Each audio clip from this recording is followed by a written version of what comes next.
Hello दोस्तों, welcome to our channel the Indian soul.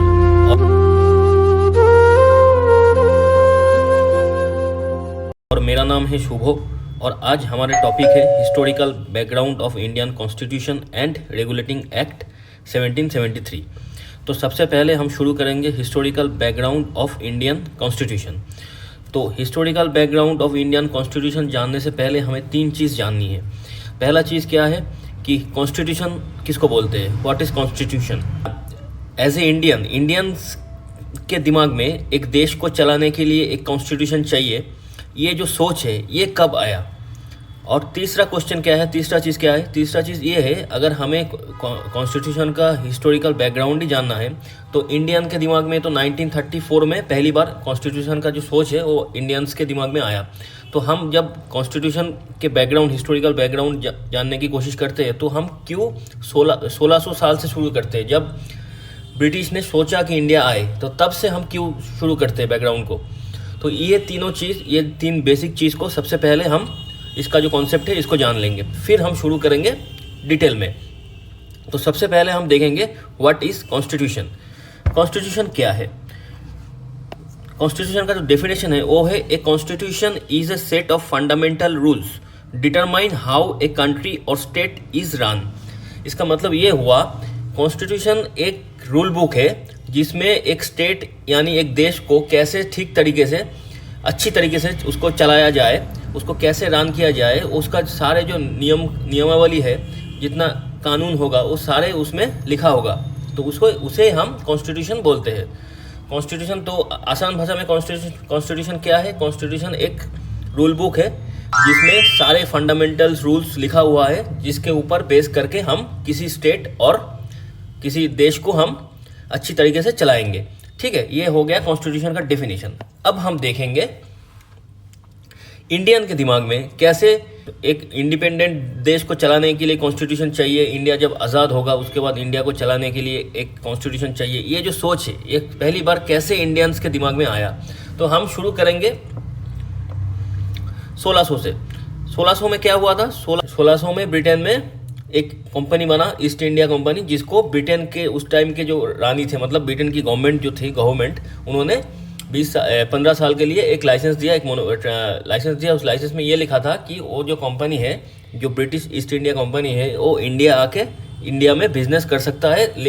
सिर्फ east India company ही India आ सकता है, कोई ब्रिटेन की कोई और कंपनी इंडिया नहीं आ सकता बिजनेस करने के लिए। तो वो परमिशन, वो licence British East India Company को ब्रिटिश गवर्नमेंट यानी ब्रिटिश जो क्वीन थे उन्होंने उनको दिया, बोला कि आप इंडिया जाओ, जाके वहाँ पे एज ए बिजनेस एंटिटी काम करो। ठीक है, तो 1600 साल में ये licence British East India Company को मिल गया। लेकिन पहली बार ब्रिटिश कब इंडिया आए, 1600 में लाइसेंस मिला, लेकिन आते आते 1608 हो गया।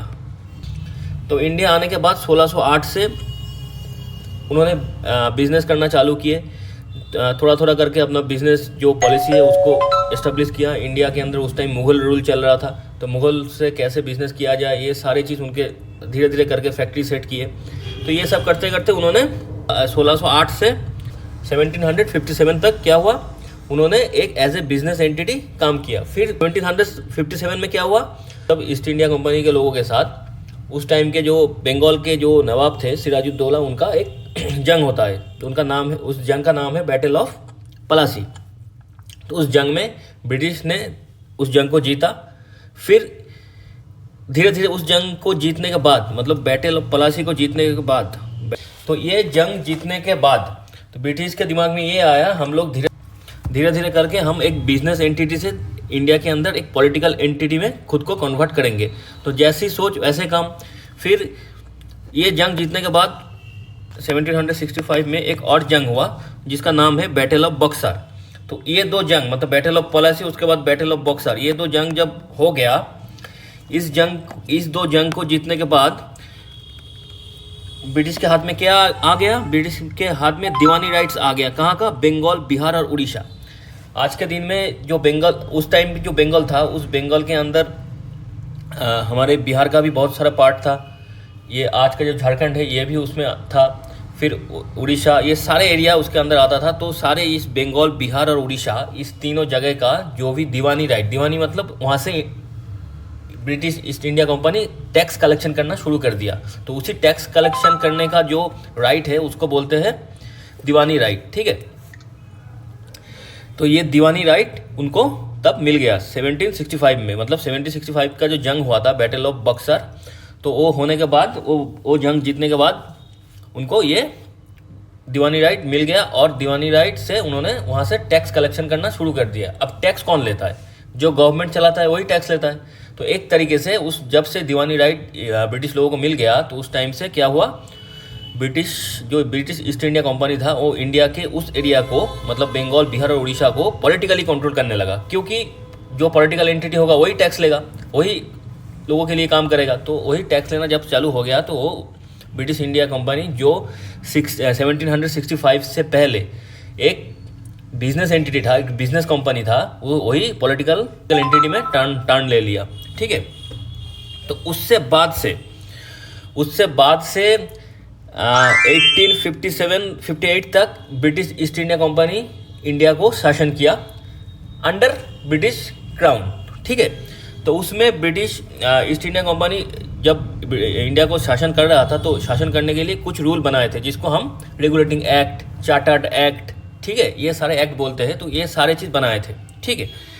उसके बाद 1857 में सिपाही म्यूटनी हुआ। सिपाही म्यूटनी मतलब पूरा देश में ब्रिटिश ईस्ट इंडिया कंपनी के खिलाफ एक आंदोलन हुआ इंडिया के अंदर। तो उसी आंदोलन को देखते हुए ब्रिटिश क्राउन ने क्या किया, इंडिया का जो शासन भार था वही ब्रिटिश ईस्ट इंडिया कंपनी से लेके अपने ऊपर ले लिया, ठीक है। उन्होंने बोला कि अभी इंडिया को डायरेक्टली ब्रिटिश क्राउन शासन करेगा, कोई बीच में ब्रिटिश ईस्ट इंडिया कंपनी नहीं रहेगा। ब्रिटिश ईस्ट इंडिया कंपनी बस इंडिया के अंदर बिजनेस करेगा, ठीक है। तो तब जब ब्रिटिश क्राउन ने वो पूरा शासन भर ले लिया इंडिया का, उसके बाद 1857 से फिर इंडिया को शासन करने के लिए उन्होंने बहुत सारे गवर्नमेंट एक्ट बनाए। Indian government act of India, government of India act 1857 जो पहली बार ब्रिटिश क्राउन ने बनाया। उसके बाद इंडियन काउंसिल एक्ट आया, 61 में आया, 92 में आया, ठीक है। ये सारे एक्ट उन्होंने बनाया। तो पहले क्या बने, पहले ईस्ट इंडिया कंपनी के टाइम में बहुत सारे चार्टर्ड बना, पिट्स इंडिया एक्ट बना, रेगुलेटिंग एक्ट बना। फिर जब क्राउन डायरेक्टली ले लिया जो शासन भार है, तो उसके बाद बहुत सारे काउंसिल एक्ट बने। तो ये सारे जो एक्ट है, ये सारे एक्ट देश को चलाने के लिए ये इतना सारे एक्ट चाहिए, ये कौन देख रहा था, ये आम इंडियंस देख रहे थे, ठीक है। उनको तभी समझ में आ गया अगर किसी देश को चलानी है तो बहुत सारे नियम कानून की ज़रूरत होता है, कानून की मतलब लॉज की, बहुत सारे नियम की, रूल्स की, ये सारे एक्ट जिसको बोलते हैं लॉज, तो ये सारे चीज़ों का ज़रूरत होता है।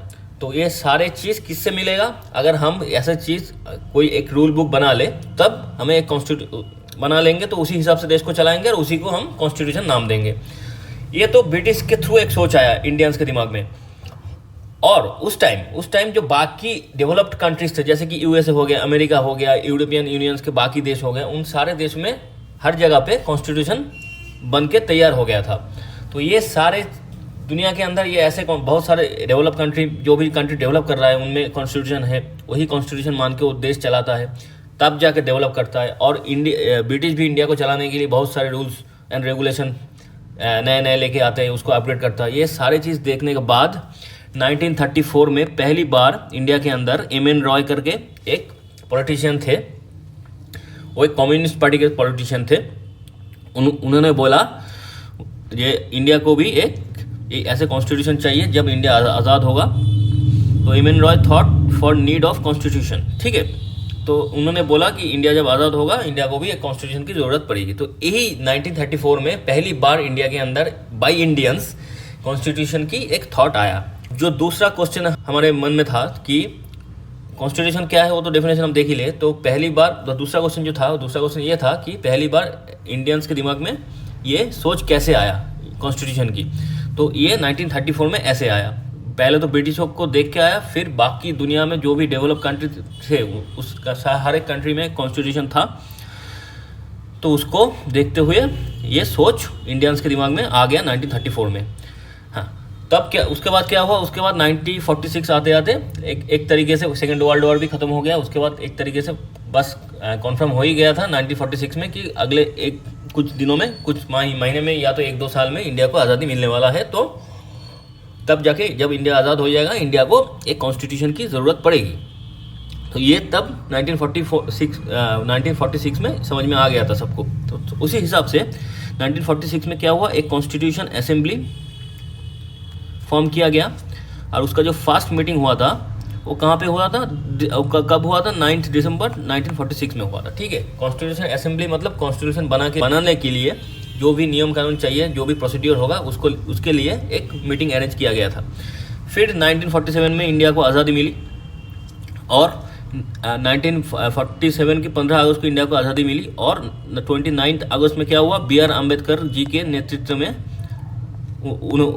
एक ड्राफ्टिंग कमेटी तैयार हुआ और उसका चेयरमैन कौन बने, BR अम्बेडकर जी। ठीक है, फिर 1949 आते आते इंडिया का कॉन्स्टिट्यूशन बनके रेडी हो गया था, और जो कि 1949 में 26 नवंबर तक इंडिया का जो कॉन्स्टिट्यूशन था वो बनके रेडी हो गया था। लेकिन वो एक्ट में नहीं आया था। वो एक्ट में कब आया, एक्ट में आया 1950 को 26 जन को।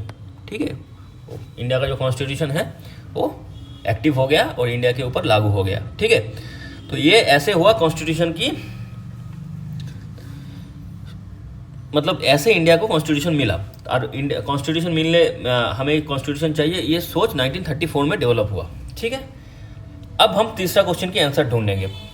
क्या आंसर, तो अगर हमें हिस्ट्री जाननी है तो हम 1934 से पढ़ेंगे। उसके बाद इंडियंस के दिमाग में ये सोच आया कॉन्स्टिट्यूशन चाहिए। उसके बाद 1946 में असेंबली बैठी। उसके बाद 1947 में आज़ादी मिला। उसके बाद BR अम्बेडकर जी ने एज ए चेयरमैन काम किए, और फिर 1949 और 50 आते आते कॉन्स्टिट्यूशन बन के एक्टिव भी हो गया। तो इतना तक हमें पढ़ना चाहिए। हम 1600 से क्यों शुरू करते, तो ये क्वेश्चन के आंसर हमें इस स्लाइड में मिलेगा। अगर हम इंडिया के ऊपर ब्रिटिश का जो शासन है उसका जो टाइमलाइन है अगर उसको देखें तो हम 2 पार्ट में मिलेगा हमें। पहली तो 1773 से 1858 तक। तो 1773 से 1858 तक जो टाइम है, इस टाइम में इंडिया के ऊपर ब्रिटिश ईस्ट इंडिया कंपनी ने रूल किया था। ठीक है, यहाँ पे थोड़ा सा कॉन्सेप्ट क्लियर करनी है। ये है कि ये जो पहला जो सेगमेंट था टाइम का, शासन का, ब्रिटिश इंडियन कॉलोनियन जो एरा था, ब्रिटिश के अंडर जो टाइम था, उसमें पहला जो 1773 से जो 1858 तक जो टाइम था, सिपाही म्यूटिनी से ठीक पहले, उस टाइम तक ब्रिटिश ईस्ट इंडिया कंपनी ने इंडिया को रूल किया था। उसके बाद क्या हुआ, सिपाही म्यूटिनी के बाद 1858 से 1947 तक इंडिया के ऊपर डायरेक्टली ब्रिटिश क्राउन ने राज किया। तो ये 2 शासन जो है वो ऐसे तो दोनों ही ब्रिटिश है, लेकिन थोड़ा सा अलग है, पॉलिटिकली अलग है। ठीक, तो जब ब्रिटिश ईस्ट इंडिया कंपनी को इंडिया के ऊपर शासन किया, उस टाइम उन्होंने इस टाइम के बीच में मतलब 1773 से 1858 तक जो भी टाइमलाइन है उसके बीच में उन्होंने बहुत सारे इंडिया को शासन करने के लिए बहुत सारे एक्ट लेके आए। पहला एक्ट क्या था, रेगुलेटिंग एक्ट। उसके बाद आया पिट्स इंडिया एक्ट 1784 में। फिर आया चार्टर्ड एक्ट 1793 में। उसके बाद आया चार्टर्ड एक्ट 1813। फिर चार्टर्ड एक्ट एक आया 1833 में। फिर आया 1853 में। ठीक है, उसके बाद जब ब्रिटिश क्राउन ने शासन किया, उन्होंने गवर्नमेंट ऑफ इंडिया एक्ट 1858 लेके आया। फिर इंडियन काउंसिल एक्ट 1868, ऐसे करते हुए इंडियन काउंसिल एक्ट उसके बाद 92 में आया, 1909 में आया। फिर गवर्नमेंट इंडिया एक्ट 1919 में आया। फिर गवर्नमेंट इंडिया एक्ट 1935 में आया। फिर इंडिपेंडेंस एक्ट 1947, अंत में इंडिया को आज़ादी मिल गया। ये सारे जो एक्ट है, ये सारे एक्ट इंडिया को शासन करने के लिए ब्रिटिशों ने बनाया था। तो अब हमें जाननी है ये सारे एक्ट हमारे सिलेबस में क्यों है, हमें क्यों पढ़नी है। क्योंकि ये जो एक्ट है ना, ये जो 6 नंबर वाला एक्ट है, गवर्नमेंट एक्ट ऑफ इंडिया 1935, हमारे जो इंडिया का जो कॉन्स्टिट्यूशन है उसमें से मान लीजिए 70 से 75% लगभग कुछ ऐसे ही परसेंटेज इस एक्ट से लिया हुआ है। मतलब इस एक्ट से हम लोगों ने लिया है। 70 से 75% जो भी हमारे कॉन्स्टिट्यूशन के अंदर लिखा हुआ है, जो भी कानून, जो भी लॉज, जो भी लिखा हुआ है वो सारे चीज़ हम 70 से 75% इस एक्ट से लिया हुआ है, गवर्नमेंट एक्ट ऑफ इंडिया 1935। ठीक है, तो इसी वजह से हमें इस एक्ट के बारे में जानना है, क्योंकि हमारा कॉन्स्टिट्यूशन का 70 से 75% इस एक्ट के ऊपर ही डिपेंडेंट है। ब्रिटिश ने इस एक्ट को इंडिया को शासन करने के लिए, जब इंडिया को आज़ादी मिली उसके पहले वाला लास्ट एक्ट यही था। और अब हमें जानना है, अगर हमें इसी एक्ट को जानना है तो हमें उसके पहले एक्ट को भी क्यों जानना है, इसीलिए जानना है कि गवर्नमेंट ऑफ इंडिया एक्ट 1935 तो एक बारी में तो ब्रिटिश लेके नहीं आया था। ब्रिटिश पहले रेगुलेटिंग एक्ट 1773 बनाया, उसके अंदर जो भी लूफॉल्स था, जो भी दिक्कतें थी, उसको करेक्ट करके पीट्स इंडिया एक्ट आया। फिर पीट्स इंडिया एक्ट को अपग्रेड करके बहुत सारे चार्टर्ड एक्ट आया। फिर उसको जब ब्रिटिश क्राउन ने अपना इंडिया का शासन भर अपने ऊपर लिया, फिर बहुत सारे गवर्नमेंट इंडिया एक्ट उसको अपग्रेड करके इंडियन काउंसिल एक्ट आया, उसको भी अपग्रेड किया गया 2 बार। फिर आया इंडियन गवर्नमेंट एक्ट 1919, उसको अपग्रेड करके गवर्नमेंट ऑफ इंडिया एक्ट 1935 आया। ये सारे अपग्रेडेशन तो ऐसे ही नहीं हुआ, कोई कुछ दिक्कत था, इसीलिए अपग्रेड किया गया। तो इसी अपग्रेडेशन करके हमें मिला गवर्नमेंट ऑफ इंडिया एक्ट 1935। लगभग ये जो एक्ट था ये लगभग इंडिया को शासन करने के लिए उस टाइम के लिए परफेक्ट था। तो हमने क्या किया, हमने इसी एक्ट से जो भी अच्छा इस एक्ट्स और कानून था उस सारे चीज़ को हमने अडॉप्ट कर लिया।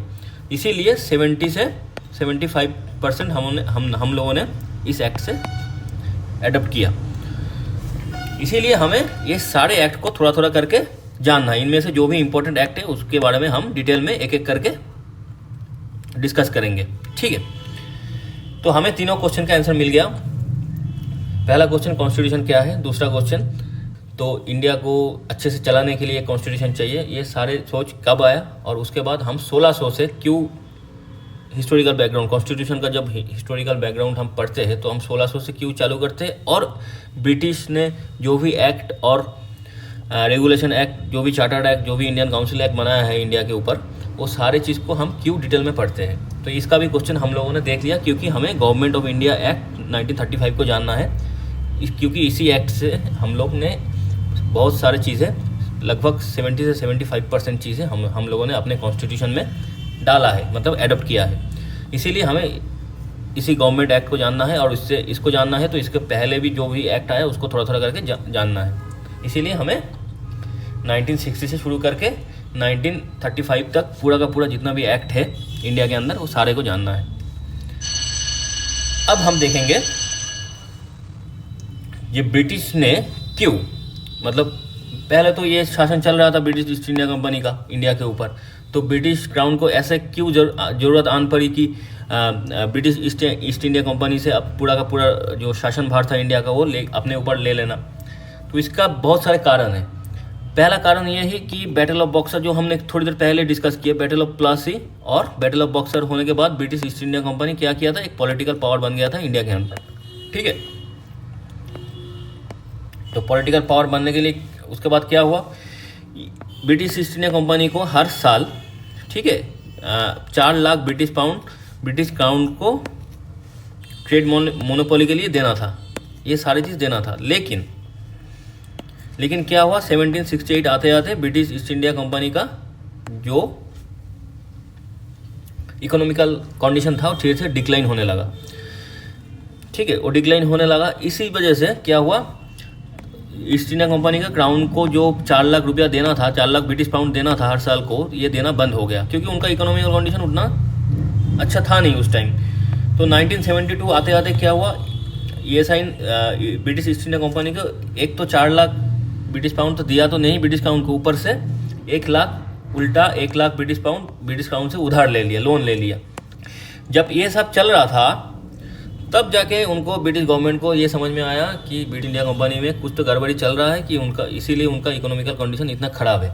ठीक है, तो लेकिन एक कंपनी जो उतना दूर से ब्रिटेन से सीधा आया इंडिया में आके अपना बिजनेस किया, फिर इंडिया में एक पॉलिटिकल पावर बने, तो ऐसे कंपनी को अचानक से डूबने भी नहीं दे सकता था ब्रिटिश क्राउन, मतलब ब्रिटिश गवर्नमेंट। तो उन्होंने क्या किया, ESI को, मतलब ब्रिटिश ईस्ट इंडिया कंपनी को चलाने के लिए एक रेगुलेटिंग एक्ट भी बनाया बहुत सारे। ठीक है, उसी टाइम रेगुलेटिंग एक्ट 1773 भी पास हुआ। ये सारे कोशिश ब्रिटिश गवर्नमेंट ने ब्रिटिश ईस्ट इंडिया कंपनी को बचाने के लिए कर रहा था। लोन भी दिया, फिर बहुत सारे रेगुलेटिंग एक्ट भी लगाए, उसको कैसे देश को मतलब इंडिया को शासन करना, इसका जो पॉलिसी होगा ये भी बना के दिया। ठीक है, सारे सपोर्ट दे रहे थे। लेकिन जब 1857 में सिपाही म्यूटिनी हुआ, जब पूरा देश में, पूरा इंडिया के अंदर ईस्ट इंडिया कंपनी के खिलाफ एंगर बहुत ज़्यादा हो गया, तब जाके ब्रिटिश क्राउन ने क्या किया, उन्होंने जो इंडिया का जो शासन भार था वो ब्रिटिश ईस्ट इंडिया कंपनी के से लेके अपने ऊपर ले लिए। अब हम देखेंगे जो ब्रिटिश ईस्ट इंडिया कंपनी का जो इकोनॉमिकल कंडीशन ख़राब हुआ, इसका पीछे रीज़न क्या है। इसका पीछे जो मोटा मोटा 4 रीज़न है। उसका पहला रीज़न 1769 का जो बंगाल फेमाइन आया था, मतलब टाइम 1769 में बंगाल रीजन में, जहाँ से वो लोग टैक्स कलेक्ट करते थे ब्रिटिश ईस्ट इंडिया कंपनी, वहाँ पे क्या होता है, बहुत भयंकर तरीके से एक फेमाइन आया। उस टाइम रेनफॉल हुआ ही नहीं उस साल, तो जितना भी खाने पीने का जो भी अनाज था सब खराब हो गया। फसल जमीन जो खेत थे उसी में खराब हो गया, तो खाने के लिए कुछ नहीं था। एक तो लोग दिक्कत में थे, खाना बिल्कुल नहीं था। लेकिन उसी time British East India company लोगों के ऊपर टैक्स भी बहुत ज़्यादा डाल दिया, क्योंकि लोग टैक्स, उनके पास खाना नहीं है, एक तो पैसा देने के लायक हालत भी नहीं है लोगों की, तो लेकिन उन्होंने टैक्स माफ़ नहीं किया, उल्टा ज़्यादा टैक्स डाल दिए। इसके वजह से लोगों के ऊपर प्रेशर आया, तो बहुत लोग बंगाल के अंदर उस टाइम मर गए थे। ठीक है, तो ये एक दिक्कत आया। फिर दूसरा कारण ये है, तो जब लोग मरेंगे बेवजह, ठीक है, जब गवर्नमेंट की सपोर्ट नहीं मिलता है लोगों को, लोग मरने लगते हैं, तो तब क्या होता है गवर्नमेंट के ऊपर, उस टाइम गवर्नमेंट मतलब ब्रिटिश ईस्ट इंडिया कंपनी, क्योंकि वो टैक्स कलेक्ट कर रहा था, तो इसकी वजह से लोगों के अंदर ब्रिटिश ईस्ट इंडिया कंपनी के खिलाफ एक आक्रोश जमा होकर बैठा हुआ था। ठीक है, उसके बाद क्या हुआ, फर्स्ट एंग्लो मैसूर वॉर, जो कि 1766 से 1769 तक चला। इस वॉर में क्या हुआ, कोई रिजल्ट तो आया नहीं। ऊपर से ब्रिटिश का मतलब ब्रिटिश तो जीते भी नहीं, हारे भी नहीं, लेकिन ब्रिटिश का बहुत सारा पैसा, मतलब ब्रिटिश ईस्ट इंडिया कंपनी का बहुत सारा पैसा इस जंग में खर्चा हो गया। जंग मतलब पैसों की खर्चा। ठीक है, अगर आपका इकोनॉमी सही है तो आप जंग को सस्टेन कर पाओगे, वरना आप जंग में भी हार जाओगे, अपना इकोनॉमी ख़त्म हो जाएगा। तो उसी हालत कुछ ब्रिटिश ईस्ट इंडिया कंपनी के साथ हुआ 1766 से 1769 तक। फिर क्या हुआ, फिर तीसरा कारण क्या है, तीसरा कारण ब्रिटिश ईस्ट इंडिया कंपनी में करप्शन बहुत ज़्यादा हो गया था। ऑफिसर लोग क्या कर रहे थे, पर्सनल वेल्थ तो उनका ज़्यादा हो रहा था, लेकिन कंपनी का जो वेल्थ है वो डिक्रीज कर रहा था। क्योंकि वो लोग, मान लीजिए एक ऑफिसर जितना भी सामान इंडिया से उठा रहा था वो लेके जा रहा था ब्रिटेन में, जाके आधा सामान ब्रिटेन के मार्केट में जो गवर्नमेंट का जो रूल था उसके हिसाब से बेच रहा था, और बाकी सामान अपने प्राइवेट दुकान में अपने तरीके से अपने दाम में बेच रहा था। तो इसके वजह से क्या हुआ, कंपनी का खुद का फ़ायदा तो हो रहा था, लेकिन कंपनी का फ़ायदा नहीं हो रहा था। ऊपर से जब यहाँ पे करप्शन इतना हो गया कि लोग अपने पर्सनल बिजनेस खोलने लगे, इंडिया से सामान उठा के पर्सनली जाके ब्रिटेन में, यूरोपियन मार्केट में बेचने लगे। तो इसके चक्कर में कंपनी का इकोनॉमी और भी डाउन हो गया, करप्शन के चक्कर में। और चौथा कारण क्या है, लॉस्ट ऑफ टी ट्रेड। इससे पहले क्या होता था, ब्रिटिश लोगों ने इंडिया से मतलब चाय पत्ती लेके अमेरिका में बेचते थे। लेकिन इसके बाद क्या हुआ, इस टाइम क्या हुआ, अमेरिका का जो टी का मतलब चाय का जो डिमांड है वो डच लोगों ने स्मगल करके वो जो चाय अमेरिका लेके जाते थे और बेचने लगे। इसके वजह से अमेरिका के अंदर ब्रिटिश लोगों की कंपटीशन आ गया, डच लोग। ठीक है, फिर क्या हुआ, ब्रिटिश का चाय का जो डिमांड था अमेरिका के अंदर वो भी कम होने लगा, तो जो प्रॉफिट मार्जिन था वो भी कम होने लगा। तो चाय की ट्रेड में भी ब्रिटिश ईस्ट इंडिया कंपनी को धीरे धीरे करके लॉस झेलना पड़ा। तो ये सारे कारण की वजह से ब्रिटिश ईस्ट इंडिया कंपनी का इकोनॉमी कंडीशन खराब हो गया। और जब इकोनॉमी का कंडीशन खराब हो गया, तब ये जो शासन भार है इंडिया का जो शासन भार ब्रिटिश ईस्ट इंडिया कंपनी के पास था, वो ब्रिटिश क्राउन ने अपने ऊपर ले लिया, अपने अंडर ले लिया। ठीक है,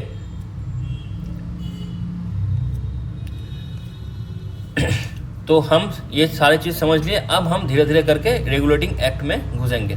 तो सबसे पहले हम क्या देखेंगे, कौन सा एक्ट पढ़ेंगे, ये सारे एक्ट पढ़ना बहुत ज़रूरी है, क्योंकि हमें आखिर में गवर्नमेंट ऑफ इंडिया एक्ट 1935 में पहुंचनी है। अगर गवर्नमेंट एक्ट ऑफ इंडिया 1935 को ठीक तरीके से समझना है तो हमें उसके पहले जितना भी एक्ट और काउंसिल एक्ट और जितना भी रेगुलेटिंग एक्ट और चार्टर्ड एक्ट आया वो सारे को धीरे धीरे करके समझ लेना है, तो जाके हम गवर्नमेंट ऑफ इंडिया एक्ट 1935 को आसानी से समझ पाएंगे। और इसको समझ लेंगे तो इंडियन कॉन्स्टिट्यूशन का 70 to 75% पोर्शन को भी हम आसानी से समझ पाएंगे। ठीक है, तो हम शुरू करेंगे रेगुलेटिंग एक्ट 1773 से। तो रेगुलेटिंग एक्ट 1773, तो हम सबसे पहले जानेंगे 1773 के पहले, मतलब अभी भी रेगुलेटिंग एक्ट 1773 इनैक्ट नहीं हुआ, मतलब एक्टिव नहीं हुआ, लेकिन उससे पहले कैसे चल रहा था। उससे पहले इंडिया के अंदर ब्रिटिश लोगों ने 3 मेन प्रेसिडेंसी बनाया हुआ था। एक था बंगाल प्रेसिडेंसी जो ये है, दूसरा था बॉम्बे प्रेसिडेंसी और तीसरा मद्रास प्रेसिडेंसी जो कि यहाँ पे लिखा हुआ है। तो हर एक प्रेसिडेंसी के अंदर एक एक गवर्नर था। उस गवर्नर एक दूसरे से इंडिपेंडेंटली काम करते थे। ठीक है, हर एक स्टेट, हर एक यहाँ पे आप देखेंगे तो हर एक प्रेसिडेंसी का, जो बंगाल प्रेसिडेंसी ये है, बॉम्बे प्रेसिडेंसी ये है, मद्रास प्रेसिडेंसी ये है, हर एक प्रेसिडेंसी का एक एक अपना अपना गवर्नर था, जो कि तीनों गवर्नर अलग तरीके से अपने इंडिपेंडेंटली खुद काम करते थे अपने प्रेसिडेंसी के लिए। ठीक है, फिर जाके ब्रिटेन में बैठे हुए जो कोर्ट ऑफ डायरेक्टर्स होते थे, 24 कोर्ट ऑफ डायरेक्टर होते हैं जो कि ब्रिटेन में रहते थे, उनको रिपोर्ट करते थे कि हमारा प्रेसिडेंसी ऐसे चल रहा है, ठीक ठाक चल रहा है सब कुछ। ठीक है, तो ये चल रहा था रेगुलेटिंग एक्ट 1773 से पहले। ठीक है, बिफोर ये रेगुलेटिंग एक्ट नहीं है, ये सिस्टम चल रहा था रेगुलेटिंग एक्ट 1773 आने से पहले। अब हम देखेंगे जब रेगुलेटिंग एक्ट 1773 आया उसके बाद क्या हुआ। उसके बाद जो 3 प्रेसिडेंसी था, बंगाल प्रेसिडेंसी, बॉम्बे प्रेसिडेंसी और मद्रास प्रेसिडेंसी, जो कि ये बंगाल प्रेसिडेंसी है, ये बॉम्बे प्रेसिडेंसी है और ये मद्रास प्रेसिडेंसी है। तो इन तीनों में से बंगाल प्रेसिडेंसी को क्या किया गया, सुपीरियर बना दिया गया है। इसको सुपीरियर बना दिया गया। ठीक है, सुपीरियर मतलब इनका जो गवर्नर होगा उनका नाम दिया गया गवर्नर जनरल। ठीक है, तो ये बंगाल प्रेसिडेंसी और उनके जो गवर्नर जनरल, इनके अंडर कौन रहेंगे।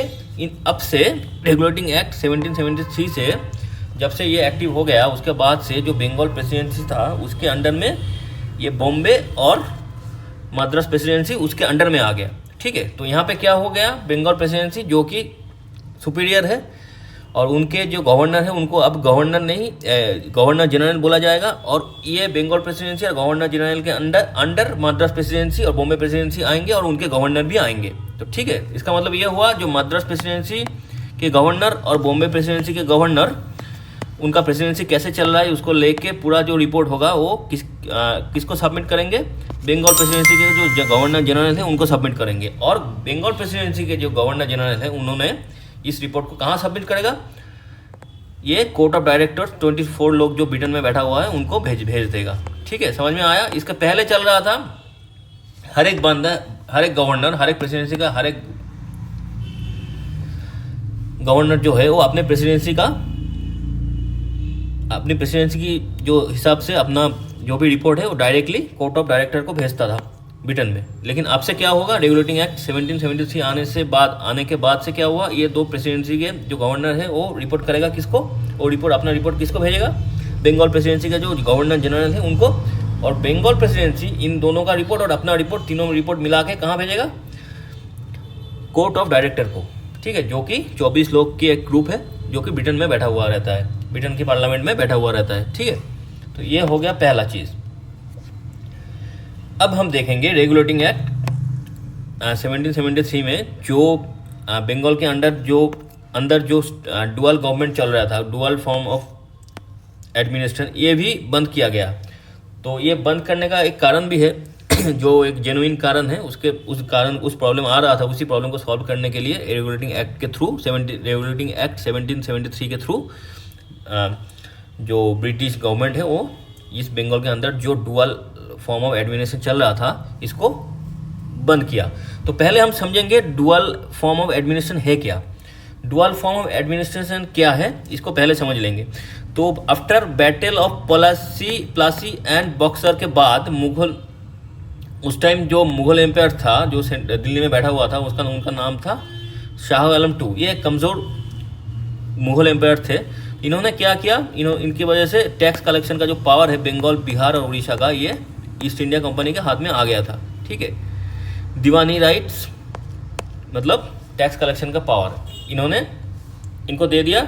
और ब्रिटिश, क्योंकि ये कमज़ोर थे, ब्रिटिश ताकतवर थे, डर के मारे ऐसे ही दे दिया। ब्रिटिश तो ऐसे ही ले लेते, नहीं भी देते तो भी ले लेते। तो ब्रिटिश ईस्ट इंडिया कंपनी ने ले लिया ये टैक्स कलेक्शन का जो पावर है, कहाँ का, बंगाल, बिहार और उड़ीसा का। ठीक है, उस टाइम मुगल एम्पायर कौन था, शाह आलम टू। और एक तरीके से देखिए अब क्या हो गया, ये एडमिनिस्ट्रेटिव जो पावर था ये शाह आलम मतलब निज़ाम के पास ही था। जो मुगल रूलर थे उनके अंडर जो निज़ाम थे उनके पास ही था, लेकिन जो ये दीवानी राइट था ये ईस्ट इंडिया कंपनी के पास आ गया। मतलब मान लेते जैसे कि हम लोग अब क्या करते हैं, अभी इंडिया के अंदर पॉलिटिकल सिस्टम कैसे चलता है, पब्लिक टैक्स देता है, उसी टैक्स गवर्नमेंट कलेक्ट करता है। उस टैक्स को गवर्नमेंट कलेक्ट करने के बाद गवर्नमेंट उसी टैक्स को पब्लिक की डेवलपमेंट में, मान लीजिए इंफ्रास्ट्रक्चर मान लीजिए, एग्रीकल्चर मान लीजिए, एजुकेशन सिस्टम मान लीजिए, हेल्थ मान लीजिए, वहाँ पे खर्च करता है। यहाँ पे सिस्टम कैसे बन गया, टैक्स ले रहा था ईस्ट इंडिया कंपनी, लेकिन जब पब्लिक को सर्विस देने की बात आएगी तब सर्विस कौन दे रहा था, निजाम, मतलब निजामियत। ठीक है, निजाम जो बंगाल का निजाम थे उस टाइम, उनको सर्विस देना था। अगर देखिए निजाम अगर पैसा उठाता है तब जाके ना पैसा खर्चा करेगा लोगों के ऊपर। पैसा कोई और उठा रहा है, निजाम मतलब टैक्स कलेक्शन कोई और कर रहा है, मतलब ब्रिटिश ईस्ट इंडिया कंपनी कर रहा है, लेकिन पब्लिक के लिए काम कौन करेगा, पब्लिक के लिए खर्चा कौन करेगा, उनके डेवलपमेंट के लिए निजाम करेगा। लेकिन निजाम तो पैसा टैक्स कलेक्शन कर नहीं रहा है ना, तो निजाम के पास पैसा कहाँ से आएगा। तो इसी चक्कर में सफ़र कौन होता था, ये पब्लिक होते थे, जो आम देशवासी थे उस टाइम, इंडियन थे, उनको नुकसान हुआ था, क्योंकि उनका जो टैक्स है वो ले जाता था ब्रिटिश ईस्ट इंडिया कंपनी। लेकिन उनके लिए जब इंफ्रास्ट्रक्चर की काम करना होगा तब काम कौन करेगा, निजाम करेगा। लेकिन निजाम के पास तो पैसा है ही नहीं, क्योंकि निजाम तो टैक्स कलेक्शन किया ही नहीं। इसी चक्कर में पब्लिक जो थे उस टाइम उनको बहुत सफ़र करना पड़ा। ठीक है, उसके बाद क्या हुआ, इसको देखते हुए ब्रिटिश गवर्नमेंट ने क्या किया, ब्रिटिश गवर्नमेंट ने यह बोला कि ब्रिटिश ईस्ट इंडिया कंपनी को कि एक काम करो, तुम ही पूरा रिस्पॉन्सिबिलिटी ले लो, मतलब टैक्स भी तुम कलेक्ट करना और पब्लिक के लिए काम भी तुम ही करना। निज़ाम को रिटायर कर दो, उसको पेंशनर बना दो, मतलब एक पैसा महीने में या साल में कुछ पैसा निज़ाम को दे दो। जैसे कि आज गवर्नमेंट जॉब छोड़ने के बाद लोगों को पेंशन मिलता है, तो उसी हिसाब से निज़ाम को भी एक पेंशनर बना दो। वो साइड में पड़े रहेंगे, अपना तरीके से पेंशन मिलता जाएगा उसको, उसका ज़िंदगी चलता जाएगा, और पब्लिक से टैक्स भी तुम लोगे, मतलब ईस्ट इंडिया कंपनी लेंगे, और पब्लिक के लिए काम भी, जो भी मान लीजिए पढ़ाई का काम, एजुकेशन का काम हो, इंफ्रास्ट्रक्चर का काम हो, कुछ और हो, हेल्थ का काम हो, सारे काम ब्रिटिश ईस्ट इंडिया कंपनी करेगा, क्योंकि वही टैक्स लेगा और वही पब्लिक के ऊपर खर्चा करेगा। ठीक है, ये जो चीज़ है ये रेगुलेटिंग एक्ट में लिखा था, रेगुलेटिंग एक्ट 1773 में लिखा था। ठीक है, ये कॉन्सेप्ट समझ में आ गया, कैसे डुअल गवर्नमेंट क्या है और डुअल गवर्नमेंट कैसे बंगाल के अंदर स्टॉप हुआ। ठीक है,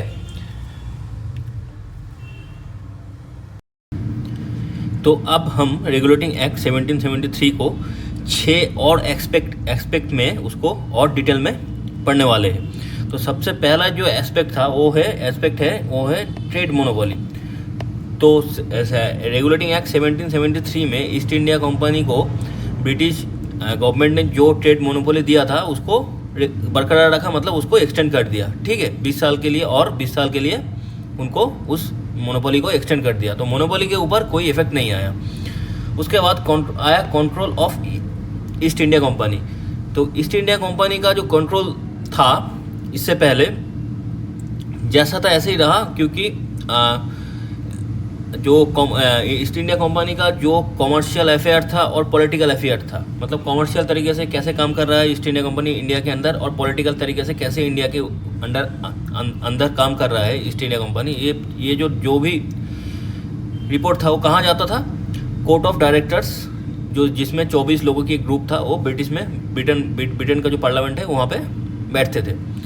तो ये जो अल्टीमेटली ईस्ट इंडिया कंपनी का जो कंट्रोल था वो ब्रिटेन में कोर्ट ऑफ डायरेक्टर के पास था। इसका ईस्ट इंडिया कंपनी का जो कॉमर्शियल अफेयर का कंट्रोल भी और पॉलिटिकल अफेयर के कंट्रोल भी दोनों ही कोर्ट ऑफ डायरेक्टर के पास पहले भी था और रेगुलेटिंग एक्ट होने के बाद भी था। रेगुलेटिंग एक्ट 1773 होने के बाद भी वही ये सारे कंट्रोल कोर्ट ऑफ डायरेक्टर के पास ही था।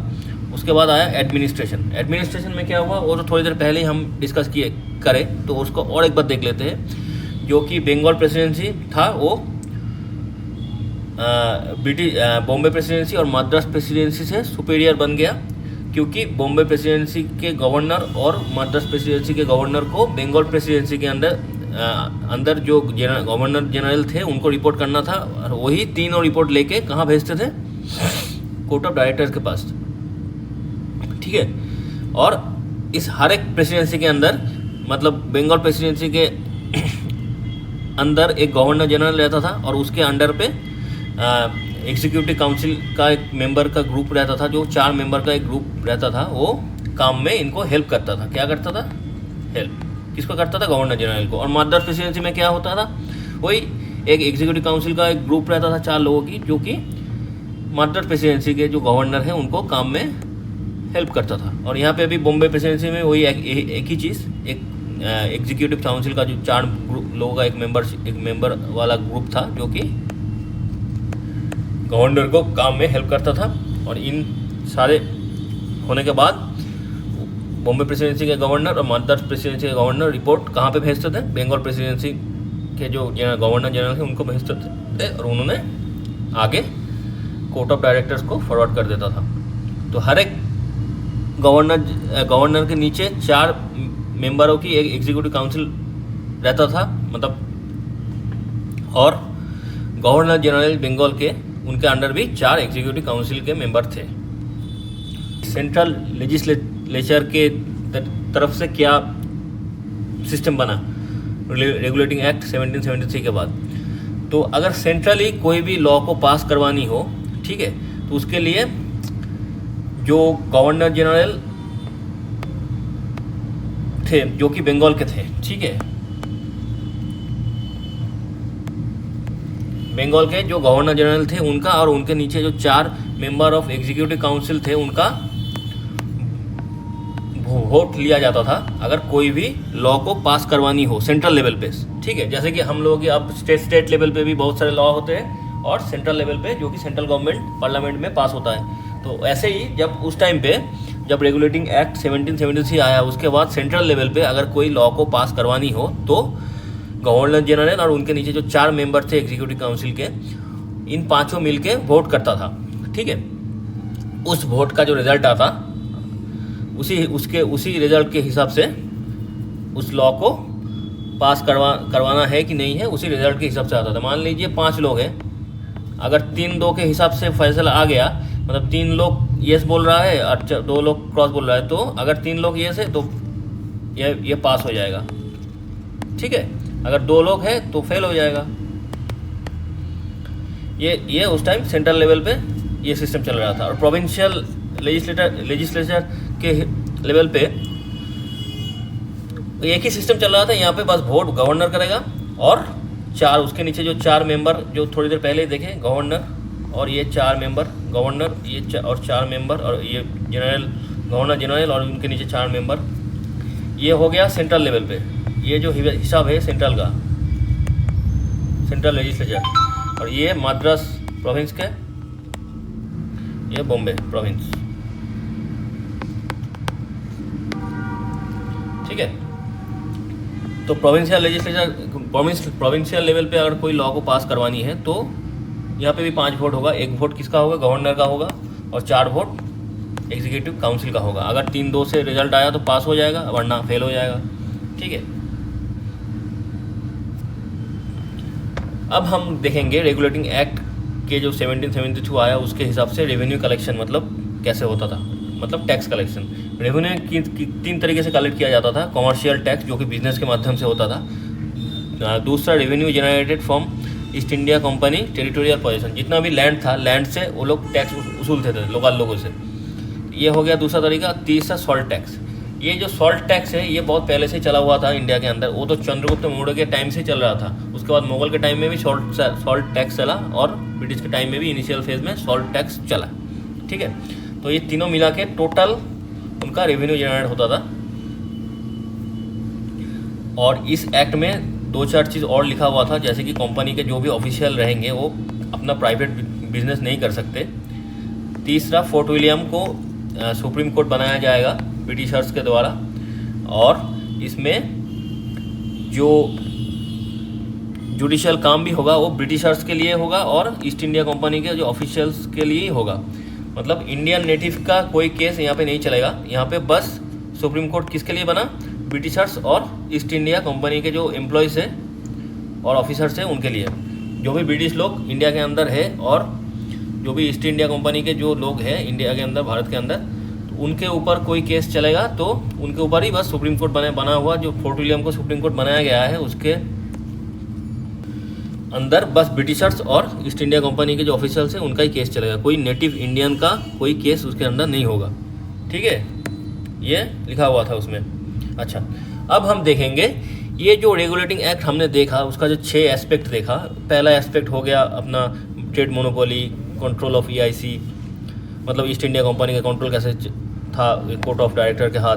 फिर एडमिनिस्ट्रेशन कैसे चलता था, दोनों जो प्रेसिडेंसी थे, मद्रास प्रेसिडेंसी और बॉम्बे प्रेसिडेंसी, इनका जो गवर्नर था वो गवर्नर जो सुपीरियर लेवल पे बंगाल प्रेसिडेंसी के जो गवर्नर थे, गवर्नर जनरल थे, उनको रिपोर्ट करते थे। फिर आगे जाके उसी गवर्नर जनरल ने उसी रिपोर्ट को यहाँ पे मतलब कोर्ट ऑफ डायरेक्टर को भेज देता था। और हर एक गवर्नर जनरल के मतलब हर एक गवर्नर के नीचे उनको काम में हेल्प करने के लिए एग्जीक्यूटिव काउंसिल रहता था जिसमें 4 मेंबर रहते थे, और गवर्नर जनरल के नीचे भी एक एग्जीक्यूटिव काउंसिल का ग्रुप होता था जिसमें 4 मेंबर रहते थे, ठीक है। फिर सेंट्रल लेजिस्लेचर कैसे पास होता, फिर प्रोविंशियल लॉज कैसे पास होंगे, ये सारे चीज़ हमने देख लिए। फिर रेवेन्यू कैसे जनरेट होता था, और बाकी जो सुप्रीम कोर्ट बना जो कि ब्रिटिशर्स और ये ईस्ट इंडिया कंपनी के लिए मेंबर के लिए ही बस बना। फिर कंपनी ऑफिसर जो प्राइवेट ट्रेड नहीं कर सकते थे, ये सारे रूल्स के बारे में हम लोग देख लिए। अब हम देखेंगे ये जो रेगुलेटिंग एक्ट 1773 जो आया, इसका जो भी दिक्कतें थी, मतलब जो लूफॉल्स था, ये इसको लेके हम अब डिस्कस करेंगे। तो सबसे पहले जो इसमें जो दिक्कत थी वो थी responsibility of all act of Indian administration lies with. तो ये जो रिस्पॉन्सिबिलिटी था, जितना जो भी एक्ट जो भी लॉज पास हो रहा था इंडिया के अंदर, सेंट्रल लेवल पे मान लीजिए या तो प्रोविंशियल लेवल पे मान लीजिए, जितना भी लॉज पास हो रहा था, तो इसका रिस्पॉन्सिबिलिटी किसके ऊपर आएगा? क्योंकि अगर हम वोट देने का पैटर्न अगर देखें, ठीक है, अगर हम लॉ पास करने के लिए वोट देने की पैटर्न अगर हम देखें तो यहाँ पे गवर्नर जनरल का पावर उतना है नहीं। क्योंकि अगर मान लेते ये 3-2 हो जाता तो बात ख़त्म, ठीक है। अगर मान लीजिए जो 4 लोग हैं यहाँ पे एग्जीक्यूटिव काउंसिल में, ये 4 लोग एक साथ मिल गए तो गवर्नर जनरल का कोई उतना पावर रहेगा नहीं, ठीक है। ये चाह के भी कोई भी लॉ को, अच्छे लॉ बुरा लॉ जो भी हो, उसको पास नहीं करवा सकता कि अगर ये 4 लोग इकट्ठे आ गया तो, ठीक है। तो यहाँ पे ये दिक्कत तो था, लेकिन सारे चीज़ जो गवर्नर जनरल थे बंगाल के, उनके ऊपर उनका पावर लिमिटेड था, लेकिन सारे डिसीजन मेजॉरिटी के हिसाब से होता था, मतलब वोट के हिसाब से। लेकिन इसके ऊपर जो आंसरेबल थे वो कौन थे? वो गवर्नर जनरल ऑफ बंगाल थे, ठीक है। ऐसे अगर कोई लॉ को पास करवानी है, उसमें उनका रोल, उनके हाथ में एक ही वोट है, ठीक है, बाकी 4 वोट दूसरे के हाथ में है, ठीक है। तो ज़्यादातर टाइम में ये 4 लोग अगर एक हो गया तो इनका तो कोई वैल्यू है ही नहीं। कोई भी लॉ को, कोई भी किसी को पास करवाना हो, कोई भी लॉ को, कोई एक्ट को, ठीक है, किसी बिल को, तो ये दिक्कत यहाँ पे थी। उनके हाथ में उतना पावर है नहीं, बस एक ही वोट है, 4 वोट उसके हाथ से बाहर है, मतलब 4 वोट एग्जीक्यूटिव काउंसिल के मेंबर के पास है। लेकिन जब किसी कोई लॉ अगर पास होने के बाद उस लॉ खराब निकला, उस लॉ के वजह से किसी का लॉस हुआ, कि या तो इकोनॉमिकल लॉस हुआ, या तो पॉलिटिकल लॉस हुआ, या तो उस लॉ के वजह से लोगों की कोई प्रॉपर्टी, मतलब लोगों के ऊपर प्रेशर आ गया, तो उसके लिए आंसरेबल कौन होगा? Governor general of Bengal. लेकिन उस लॉ को पास करवाने के लिए ऊपर उनका हाथ उतना ज़्यादा था भी नहीं, क्योंकि उनके पास एक ही वोट था। तो दिक्कत यहाँ पे आ गया।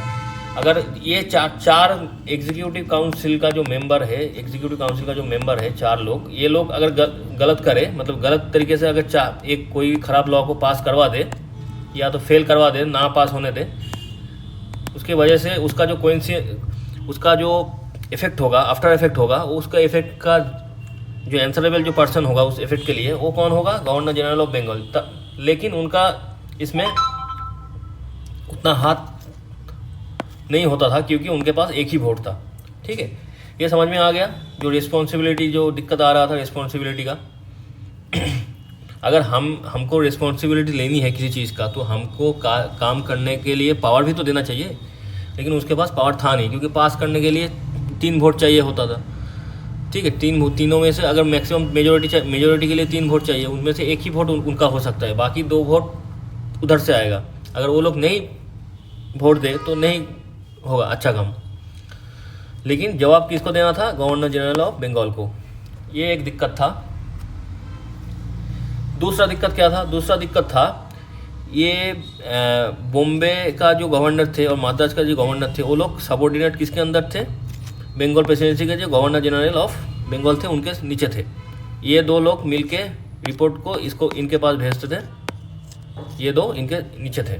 ठीक है, तो अब मान लीजिए कोई काम के ऊपर डिसीजन लेनी है इनको, बॉम्बे के गवर्नर को और मद्रास के गवर्नर को, तो कौन सी टॉपिक के ऊपर ये डिसीजन लेंगे, इनका डिसीजन सुपीरियर होगा, कौन सी टॉपिक के ऊपर इनका डिसीजन, और मान लीजिए बॉम्बे के अंदर कोई डिसीजन लेनी है, तो उस डिसीजन को ये गवर्नर लेगा या ये बंगाल प्रेसिडेंसी के अंदर जो गवर्नर जनरल है वो लेगा।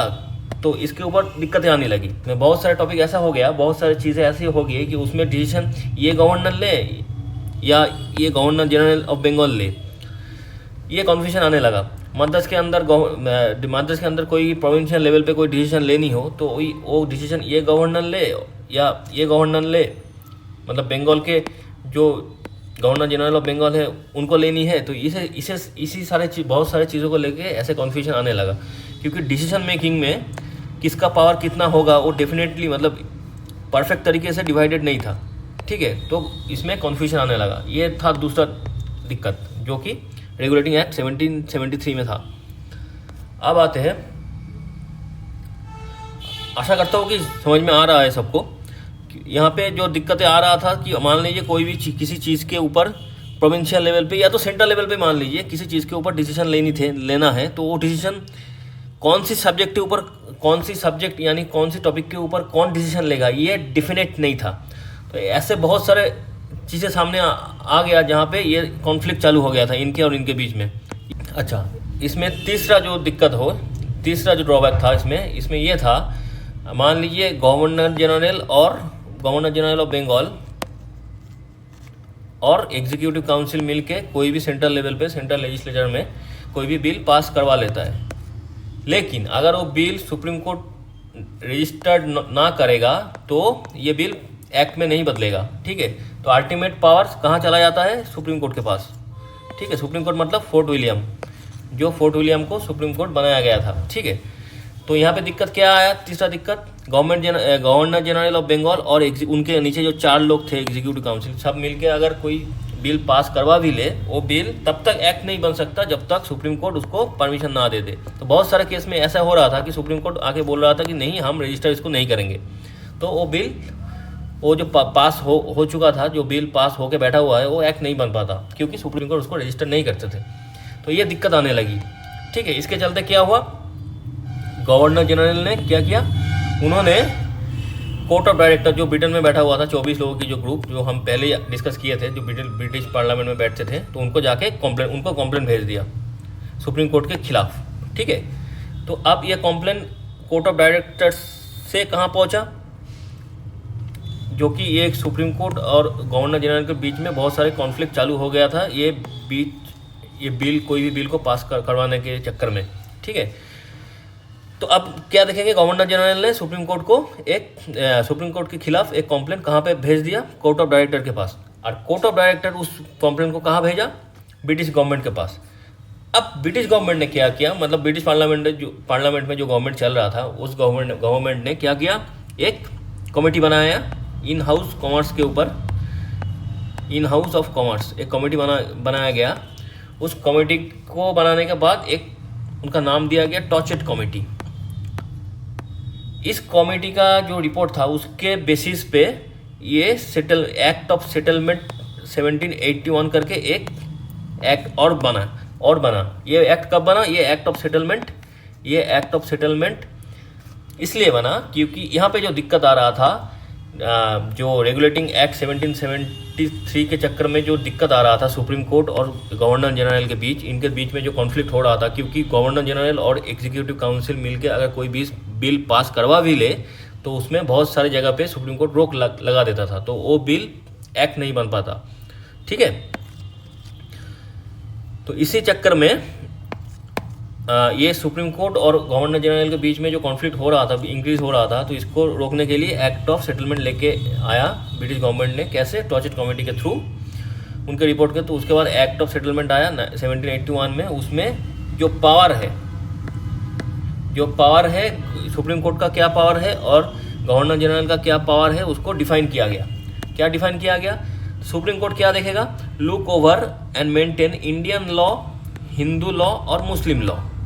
ये इंडियन लॉ, हिंदू लॉ और मुस्लिम लॉ जो भी है सिविल लेवल पे और क्रिमिनल लेवल पे, उसको कौन देखेगा? Supreme court. और गवर्नर जनरल क्या देखेगा? रेवेन्यू, मतलब कैसे पैसा टैक्स कलेक्शन होगा, इसके ऊपर जो भी डिसीजन होगा वो गवर्नर जनरल का होगा। उसके ऊपर जो भी लेजिस्लेटर आएगा, जो भी बिल होगा वो गवर्नर जनरल के हाथों से ही पास होगा। ठीक है, और बाकी चीज़ के ऊपर सुप्रीम कोर्ट देखेगा, इंडियन लॉ देखेगा, हिंदू लॉ देखेगा और मुस्लिम लॉ देखेगा। ठीक है, ऐसे करके एक्ट ऑफ सेटलमेंट लेके आया ब्रिटिश गवर्नमेंट ने 1781 में, जो कि इसका कारण था रेगुलेटिंग एक्ट ऑफ 1773 की वजह से जो कॉन्फ्लिक्ट बन रहा था सुप्रीम कोर्ट और गवर्नर जनरल को पावर को लेके, तो उसको डिफाइन करने के लिए ये एक्ट आया 1781 में। और उसके ऊपर डिफाइन किया गया कि सुप्रीम कोर्ट लुक ओवर करेगा किसके ऊपर? इंडियन लॉ के ऊपर, हिंदू लॉ के ऊपर और मुस्लिम लॉ के ऊपर। और गवर्नर जनरल किसके ऊपर देखभाल करेगा? रेवेन्यू के ऊपर, मतलब टैक्सेशन के ऊपर। ठीक है, तो ये सारे चीज़ हो गया। तो आज का वीडियो इतना ही। इसी वीडियो में हमने क्या क्या देखा? इस वीडियो में सबसे पहले हमने देखा कि historical background of Indian constitution को लेके हम डिस्कस किए। उसमें हमने सबसे पहले कॉन्स्टिट्यूशन किसको बोलते हैं, उसका डेफिनेशन क्या है वो देख लिए। फिर हमने देखा कि कॉन्स्टिट्यूशन बनाने की इंडिया आज़ादी के बाद इंडिया को एक कॉन्स्टिट्यूशन चाहिए। एक देश एक कॉन्स्टिट्यूशन के हिसाब से ही चलता है, अगर अच्छी तरीके से चलानी हो तो। ये जो सोच है, ये सोच कैसे इंडियन के दिमाग में आया सबसे पहले। उसके बाद हम जब हिस्टोरिकल बैकग्राउंड पढ़ते हैं कॉन्स्टिट्यूशन की, इंडियन कॉन्स्टिट्यूशन की, तो हम 1600 से शुरू करके ब्रिटिश ने इंडिया के ऊपर जितना भी एक्ट और रेगुलेटिंग एक्ट, जितना भी चार्टर्ड एक्ट, जितना भी गवर्नमेंट ऑफ इंडिया एक्ट बनाया है, उसको हर एक चीज़ को हम डिटेल में पढ़ते हैं। उसके बाद हम कॉन्स्टिट्यूशन के बारे में पढ़ते हैं। तो ऐसा क्यों? इसका कारण भी हमने देख लिया, क्योंकि इंडियन कॉन्स्टिट्यूशन का 70 से 75% जो है वो हमने अडॉप्ट किया कहाँ से? गवर्नमेंट ऑफ इंडिया एक्ट 1935 से। ठीक है, ये भी हमने देख लिया। इसके बाद हमने शुरू कर दिया था क्या? रेगुलेटिंग एक्ट 1773 को। ठीक है, तो 1773 को से शुरू करने से पहले हमने ईस्ट इंडिया कंपनी का जो डिक्लाइन हुआ वो भी देखे। उसके बाद कैसे ईस्ट इंडिया कंपनी से ब्रिटिश गवर्नमेंट क्राउन ने इंडिया का जो शासन भार है वो अपने अंडर ले लिया, वो भी देखे, वो भी पढ़ लिए। फिर हम 1773 में आया जो रेगुलेटिंग एक्ट है, उसके पहले कैसा सिस्टम था? Bengal presidency, Bombay presidency, Madras presidency सब अलग अलग इंडिपेंडेंटली काम करता था। उनके अंडर, उनके नीचे जो सारे प्रेसिडेंसी के अंदर जो गवर्नर थे वो इंडिपेंडेंटली काम करता था। फिर कैसे रेगुलेटिंग एक्ट आया 1773। उसके बाद बंगाल प्रेसिडेंसी कैसे मद्रास और बॉम्बे प्रेसिडेंसी से सुपीरियर बन गया। उसके अंदर जो गवर्नर था उनका नाम दिया गया गवर्नर जनरल। फिर ये तो बाकी जो प्रेसिडेंसी थे उनके उस गवर्नर जनरल को रिपोर्ट करता था। फिर वो रिपोर्ट आगे जाके court of director in Britain में जाता था। ये सारी चीज़ हमने पढ़ लिए। और इंडिया के अंदर, बंगाल रीजन के अंदर जो भी डुअल गवर्नमेंट चल रहा था, टैक्स कोई और ले रहा था, ईस्ट इंडिया कंपनी ले रहा था, और पब्लिक को जब सर्विस देने की बात आई तब निज़ाम को देना था। तो ये जो कन्फ्यूजन बन रहा था, इसके लिए पब्लिक सफ़र कर रहा था। तो इस चीज़ को ठीक करा गया, क्योंकि टैक्स और पब्लिक के लिए काम कौन करेगा? अभी ईस्ट इंडिया कंपनी, और निज़ाम को पेंशन मिलता जाएगा। ठीक है, फिर हम trade monopoly, control of east India company और एडमिनिस्ट्रेशन, सेंट्रल लेजिस्लेचर मतलब सेंट्रल लेवल पे लॉ कैसे पास होता था रेगुलेटिंग एक्ट के बाद 1773 के बाद, और उसके बाद प्रोविंशियल लेजिस्लेचर, ये सारे चीज़ के ऊपर हम डिस्कस कर लिए। रेवेन्यू टैक्स, रेवेन्यू कैसे जनरेट होता था वो भी देख लिए, और 1773 जो रेगुलेटिंग एक्ट था उसका जो भी ड्रॉबैक था वो भी हम लोग देख लिए। उसमें एक तो था, पहला ड्रॉबैक तो था जब लॉ पास करवानी हो तब ज़्यादातर पावर एग्जीक्यूटिव काउंसिल के पास होता था, क्योंकि 5 वोट के अंदर 4 वोट एग्जीक्यूटिव काउंसिल के जो मेंबर 4 मेंबर थे उनके पास होता था, और 1 वोट किसके पास होता था, गवर्नर जनरल ऑफ बंगाल के पास। ठीक है, अगर वो लॉ और वो लॉ जब पास होगा तो उसमें ज़्यादा पावर किसके पास रहता था, एग्जीक्यूटिव काउंसिल के पास। अगर बाद में वो लॉ ख़राब निकला उसका रिस्पॉन्सिबिलिटी किसके ऊपर आता था, गवर्नर जनरल ऑफ बंगाल के ऊपर। तो ये जो दिक्कत था, पावर उनके पास नहीं था government of governor general of Bengal के पास, लेकिन रिस्पॉन्सिबिलिटी और जवाबदेही पूरा उनका था। ये एक पहला दिक्कत था। दूसरा दिक्कत क्या था, जो कि प्रोविंशियल लेवल पे जो गवर्नर थे और गवर्नर जनरल थे बंगाल में, तो इनके जो पावर थे, कौन सी टॉपिक के ऊपर कौन डिसीजन लेगा, किसका डिसीजन कौन सी टॉपिक के ऊपर कौन सी चीज़ के ऊपर फाइनल होगा, ये डिफाइन किया नहीं गया था। ये एक दूसरा दिक्कत था। तीसरा दिक्कत क्या था, जो सबसे बड़ा दिक्कत था वो है सुप्रीम कोर्ट और गवर्नर जनरल के बीच में कॉन्फ्लिक्ट होने लगा, क्योंकि गवर्नर जनरल और एग्जीक्यूटिव काउंसिल मिलके कोई भी बिल को पास करवा भी ले, लेकिन उस बिल अगर सुप्रीम कोर्ट नहीं चाहे तो बिल आगे जाके पास होकर एक्ट नहीं बनेगा। ठीक है, तो बहुत सारे जगह पे सुप्रीम कोर्ट ने ऐसे उसको रजिस्टर करने से मना कर दिया था। तो ये सारे दिक्कत आ रहा था, उसको भी प्रॉब्लम को सॉल्व करने के लिए फिर एक्ट ऑफ सेटलमेंट आया 1781 में, जो कि अंतिम में सुप्रीम कोर्ट का जो पावर है और गवर्नर जनरल का जो पावर था उसको डिफाइन किया गया। सुप्रीम कोर्ट के ऊपर इंडियन लॉ, हिंदू लॉ और मुस्लिम लॉ को देखने की जिम्मेदारी आ गया, और गवर्नर जनरल के पास जो पावर रह गया था वो था रेवेन्यू और टैक्सेशन का। ठीक है, तो आज का वीडियो इतना ही। अगर आप लोगों को हमारे कंटेंट, हमारे ये सारे वीडियो अच्छे लगे तो चैनल को सब्सक्राइब कर दीजिएगा, और जो बेल आइकन है उसको दबा दीजिएगा, क्योंकि जब भी हमारे नए वीडियो आएंगे तो आपके पास अपने आप नोटिफिकेशन पहुंच जाएगा। और वीडियो को आप लाइक कर दीजिएगा हो सके तो, और जितना हो सके आप शेयर कर दीजिएगा। आज के लिए इतना ही। थैंक यू, गुड नाइट, जय हिंद।